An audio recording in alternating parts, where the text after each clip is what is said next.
Test 9. Section 1. George and Lisa are overseas students studying in Britain.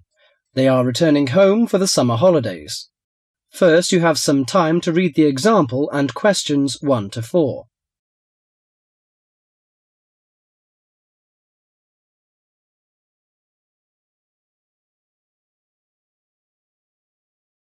Now listen to the following conversation and answer questions 1 to 4. That'll be $23. Right, there's your change. Have a nice trip. Oh, I'll just get your bags out of the boot. Thank you very much. Now, George, let's find the check-in desk. Yes, but with all the changes they have made here at the airport, I'm not sure where the check-in desk is. I know, it's strange, isn't it? Why don't we ask for help? Good idea. What about that man sitting down over there? Which one? The one with the hat on and in the trolley? No, the one with the uniform behind the table. I'll ask him. Excuse me, could you tell me where the check-in desk for France Air is, please? Oh, let me think. The best way to get there would be to turn left at the end there, where the cafe is, and then go straight ahead until you're opposite the departure gates entrance. Oh, no. Sorry. It might be quicker to turn right as soon as you get past the cafe, and keep going along the corridor until you come to the sliding doors at the end. On the left. Yes, that's it. All the check-in counters are in a hall there. I'm pretty sure France Air is directly to your left as you walk in the hall. Thanks a lot.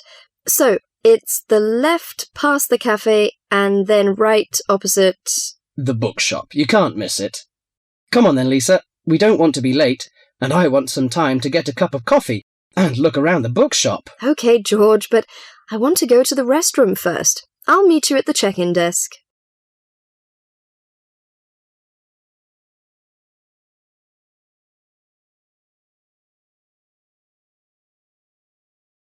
George now speaks to the clerk at the check-in counter. First, you have some time to look at the form.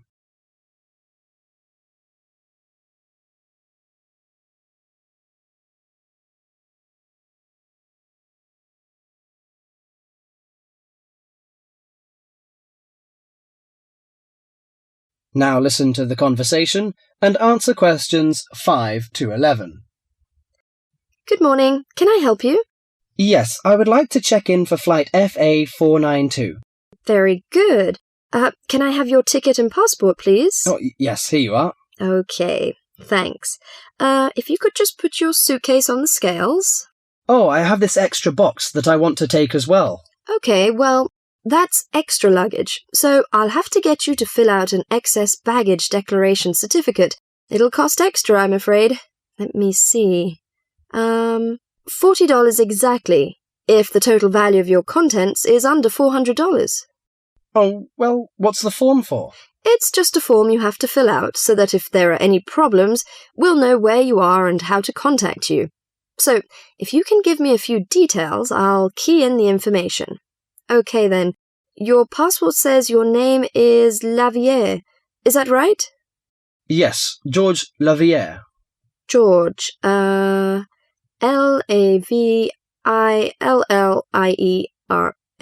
Good.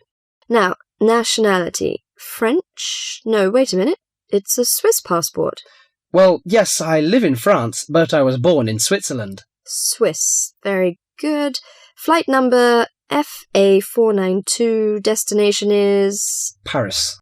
Are you connecting with any other flight in Paris, or will you be staying there? I'm spending my vacation in Paris. Well, Sèvres, just outside Paris. Okay. So what's the phone number there? Let me think. The country code for France is 33, and the number is 198614537. Right, so that's 331-9861-4537. Yes, that's it. And can you tell me briefly what you have in the box?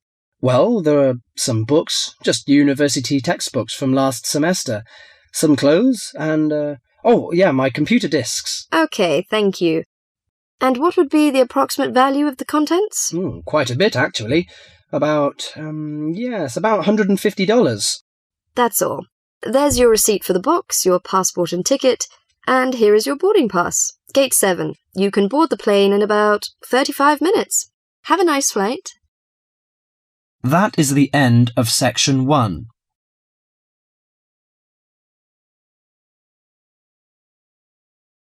You now have half a minute to check your answers.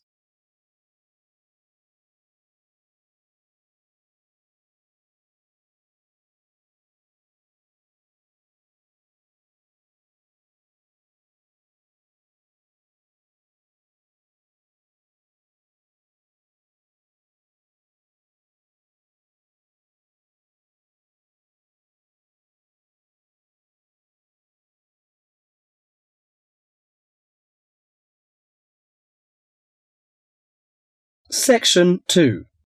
In this section, you'll hear an introduction on the housing conditions in Chapmanville. First, you have some time to read questions 12 to 20.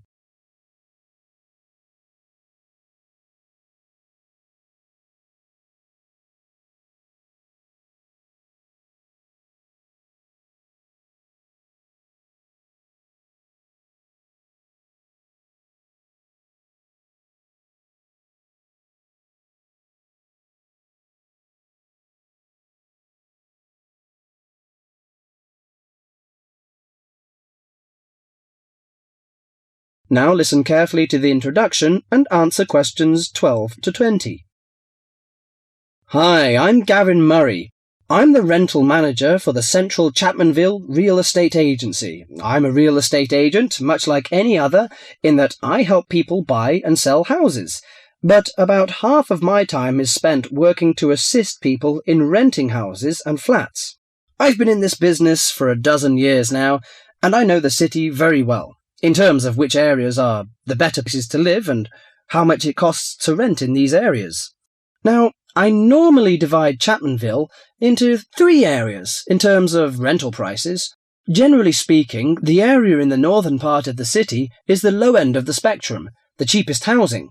So if you're looking to spend as little as possible on rent, I suggest you look there. The most expensive area would be the eastern part of Chapmanville.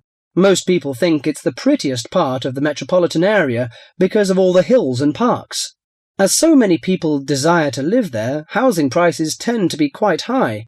The middle market in terms of price for accommodation is found in the city's western and southern areas. Now, let me give some examples of how much it will cost you to rent in these areas. Let's imagine you're a single person looking for a 1-bedroom flat. In eastern Chapmanville, you would be paying no less than $650 a month for such a flat. You won't find anything for less than that. But a lot of people pay as much as $1,100 per month or more. The higher-priced flats are usually the ones in the hills, which run through the east. They've got the best views of the city. A similarly sized flat in the west of the city and the south, 2 for that matter, would cost you at most $650. But there are many flats going for less, and if you look around a bit, you can find one for as little as $350. That's quite a reasonable rental price for most people. If you find that too expensive, I suggest you head to Chapmanville's north, where the cheapest flats are to be found. 1-bedroom flats there start from about $170 a month and up to about $400. Now, for those of you who want something bigger, you'll have to be prepared to pay about double those prices for a small 2- or 3-bedroom house. That goes for any of the areas I mentioned. Okay, so much for prices. What are the advantages and disadvantages of these areas? Well, I told you that the eastern part of Chapmanville is the prettiest. There are lots of parks and lots of trees all around there. Oh, I should mention that the only public transport in the east is the bus. There aren't any trains, so it's not that convenient, as you can imagine, even though it's richer part of the city. In the south, you've also got the river, but you won't find too many parks there, because of all the factories alongside the river. In fact, there's quite a bit of industry in the south, which makes it a less desirable place to live. Still, the south is convenient because of public transport. The south has very good train services to the city centre, as well as buses, and that's why a lot of people choose to live there. I said earlier that western and southern parts of Chapmanville are about the same in terms of the price you pay for accommodation. They also have the same sort of public transport services, but the two areas are quite different in other ways. The west is next to the bay, so it's quite attractive in that sense, but there are a couple of problems with the west. One is that the bay is polluted, so polluted in fact that you wouldn't want to swim there. I used to take my family there about 10 years ago, but now I wouldn't go near it. The other disadvantage of the west is that it is where the airport is, the Chapmanville International Airport. The noise can be quite annoying. Lastly, the north. In northern Chapmanville, as I said before, housing is cheap, quite cheap in fact, but you pay in other ways. For example, the area is very low and made up entirely of wetlands. It's beautiful in a way, but it attracts an incredible amount of insects for most of the year. The mosquitoes there are really bad. This makes things quite unpleasant, and so few people have any real wish to live there. But if money's a problem, that's the place to go. Just bring your insect repellent. Let me finish by again welcoming you all to Chapmanville and wishing you good luck in finding accommodation and settling down in whichever part of the city which suits you best. That is the end of section 2.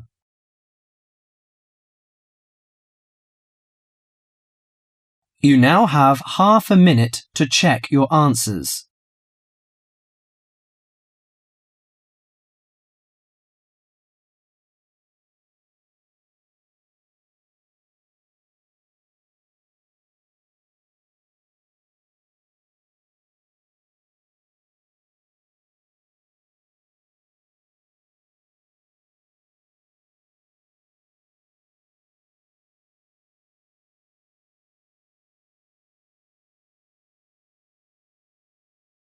Section 3.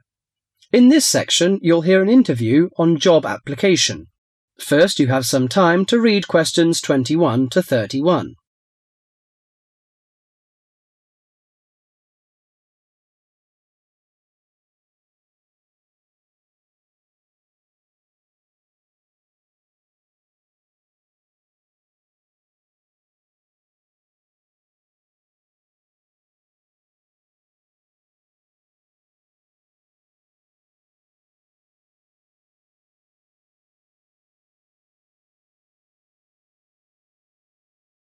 Now listen carefully to the interview and answer questions 21 to 31. These days it's hard enough to find a suitable job, let alone get as far as an interview. Dozens of people every day send off their curriculum vitae or application form and wait hopefully to be summoned for an interview. Now this, apparently, is where a lot of people fall down because of their inadequacy at completing their application forms, according to Judith Davidson, author of Getting a Job, a popular book which has recently come onto the market. Our reporter Christopher Shields decided to look into this apparent inability of the British to sell themselves, and he spoke to Judith Davidson about it. Judith Davidson lectures at a management training college for young men and women, most of whom have just graduated from university and gone there to take a crash course in management techniques. One of the hardest things is not passing the exams, not passing the course examinations successfully, but actually finding employment afterwards. So Judith now concentrates on helping trainees to set about doing just this. And she tries to work out the reasons why chances of getting a job are pretty small. Very often, a job application or a curriculum vitae will contain basic grammatical or careless spelling mistakes, even from university graduates. Then those that do get as far as an interview become inarticulate or clumsy when they try to talk about themselves. It doesn't matter how highly qualified or brilliant you may be, if you come across as tongue-tied and gauche, your chances are quite slim. What are other problems of the application forms? Some letters are dirty and untidily written, with finger marks all over them and ink blots or even coffee stains. Others arrive on lined or flowered or sometimes scented paper, none of which is likely to make a good impression on the average business-like boss. Many people are unable to make that initial impact with an employer. In fact, it needs techniques to send an application which will stand out from the rest and persuade the employer you're the right one for the job. This prompted an enterprising young man called Mark Ashworth, a recruitment consultant himself, to start writing job applications for other people for a fee as a sideline. He told me he got the idea in America, where it's already big business, and in the last few months alone he's written over 35 CVs. He feels that 80% of job applications received by personnel managers are inadequate in some way. Well, yes, many people simply can't cope with grammar and spelling, and don't know what to put in or leave out. Sometimes people condense their work experience so much that a future employer doesn't know enough about him. Then, on the other hand, some people go too far the other way. To give you an example, one CV I once received in my recruiting role was getting on for 30 pages long. Mark has an initial interview with all his clients in which he tries to make them think about their motivation. He can often exploit these experiences in the CV he writes for them, and shows that they have been valuable preparation for the job now sought. He also believes that well-prepared job history and a good letter of application are absolutely essential. Among the most important aspects of applications are spelling, correct grammar, content, and layout. A new boss will probably also be impressed with a good reference or a letter of commendation written by a former employer. The type of CV I aim to produce depends largely on the kind of job being applied for. They don't always have to be slick or highly sophisticated, but in certain cases this does help. Judith Davidson thought very much along the same lines as Mark. In her opinion, one of the most important aspects of job applications was that they should be easy to read. Many applicants send in letters and forms which are virtually unreadable. The essence of handwritten application is that they should be neat, legible, and the spelling should be accurate. I stress handwritten because most employers want a sample of their future employees' writing. Many believe this gives some indication of the character of the person who wrote it. Some people forget vital things like putting their own address or the date. Others fail to do what's required of them by a job advertisement.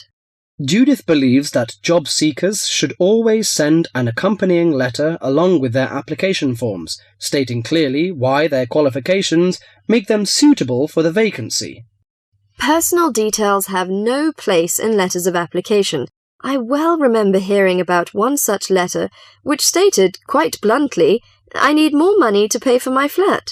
No boss would be impressed by such directness. She added that the art of applying for jobs successfully was having to be learnt by more and more people these days, with the current unemployment situation. With as many as 200 or 300 people applying for one vacancy, a boss would want to see only a small fraction of that number in person for an interview.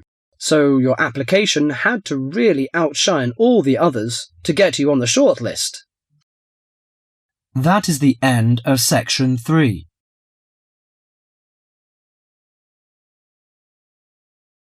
You now have half a minute to check your answers.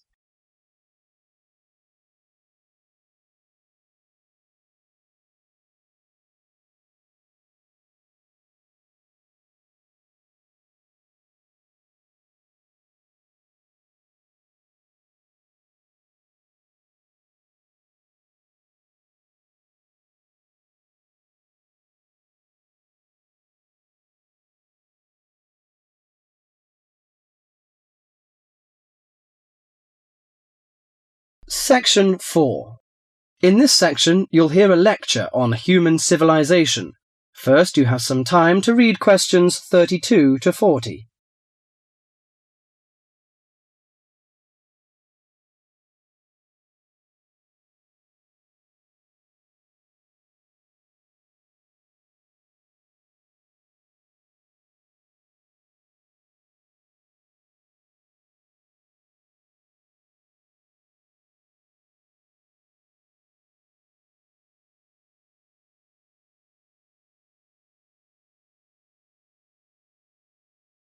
Now listen carefully to the interview and answer questions 32 to 40. Today in our History Series lectures, Professor Smith is going to introduce the history of human civilization. Welcome, Professor Smith. Good afternoon, ladies and gentlemen. Do you know when human civilization originated? And what's the development of human language? Well, the first two stages in the development of civilized man were probably the invention of primitive weapons and the discovery of fire, though nobody knows exactly when he acquired the use of the latter. The origin of language is also obscure. No doubt it began very gradually. Animals have a few cries that serve as signals, but even the highest apes have not been found able to pronounce words, even with the most intensive professional instruction. Apparently, a necessity for the mastering of speech is the superior brain of man. When man became sufficiently intelligent, we must suppose that he gradually increased the number of cries for different purposes. It was a great day when he discovered that speech could be used for narrative. There are those who think that in this respect, picture language preceded oral language. A man could draw a picture on the wall of his cave to show in which direction he had gone, or what prey he hoped to catch. Probably picture language and oral language developed side by side. I'm inclined to think that language has been the most important single factor in the development of man. Two important stages came not so long before the dawn of written history. The first was the domestication of animals. The second was agriculture. Agriculture was a step in human progress to which, subsequently, there was nothing comparable until our own machine age. Agriculture made possible an immense increase in the number of the human species in the regions where it could be successfully practiced. These were, at first, only those in which nature fertilized the soil after each harvest. Agriculture met with violent resistance from the pastoral nomads, but the agricultural way of life prevailed in the end because of the physical comforts it provided. Another fundamental technical advance was writing, which, like spoken language, developed out of pictures, but as soon as it had reached a certain stage, it was possible to keep records and transmit information to people who were not present when the information was given. These inventions and discoveries, fire, speech, weapons, domestic animals, agriculture, and writing, made the existence of civilized communities possible. From about 3000 BC until the Industrial Revolution, less than 200 years ago, there was no technical advance comparable to these. During this long period, man had enough time to become accustomed to his technique and to develop the beliefs and political organizations to appropriate it. There was, of course, an immense extension in the area of civilized life.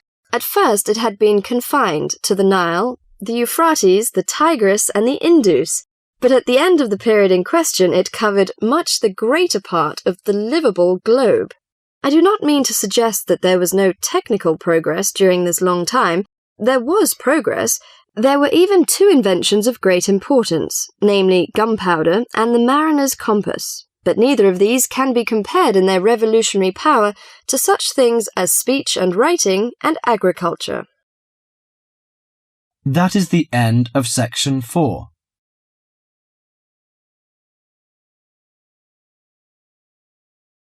You now have half a minute to check your answers.